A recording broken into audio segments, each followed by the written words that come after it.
বৃষ্টির মধ্যে আমি আমার কাজিনদের নিয়ে আমার এক নানির বাড়িতে গেছিলাম গাছ আনার জন্য, কারণ ওদের বাড়িতে অনেকগুলা গাছ আছে। এই যে আমার কাজিনরা, আর সামনে ওটা আমার ছোট খালামণি।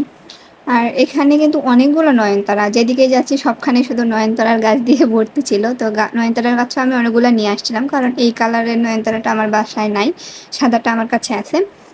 আর এই ঘাস ফুলগুলোর কথা কি বলবো, দেখে তো আমার খুবই ভালো লাগছে, একবারে পুরো জায়গাটা জুড়ে গাছগুলো হয়েছে। তো এখান থেকে আমি অনেকগুলো গাছ নিয়ে আসছি, আর আমরা সবাই মিলে ডালগুলা ছিটতেছিলাম। আর এইদিকে বৃষ্টি তো পড়েই যাচ্ছে, বৃষ্টির মধ্যে ভিজে ভিজে আমরা ডালগুলো তুলতেছিলাম, উপরে একজন ছাতা ধরে আছে। আর সামনে আমার জেমি খালা তো পানিতে ভিজেই যাচ্ছিলাম। আর এই সমস্ত ডাল আমি নিয়ে আসছি আশিফাস ডায়েরি থেকে। ও কিন্তু আমার সম্পর্কে খালা ফ্রেন্ড দুটোই হয়। তো ইনবক্সে আমি ওর পেজের নামটা মেনশন করে দিব, আপনারা অবশ্যই ওর পেজ থেকে ঘুরে আসবেন। আর ওর পেজে কিন্তু অনেক রকম সুন্দর সুন্দর ভিডিও আপনারা দেখতে পাবেন। ওদের বাসায় কিন্তু আরো অনেকগুলা গাছ আছে, তার মধ্যে থেকে এখানে আমি গাঁদা ফুলের গাছ একটা নিয়েছি। এটা কিন্তু হাইব্রিড গাঁদা, এর আগে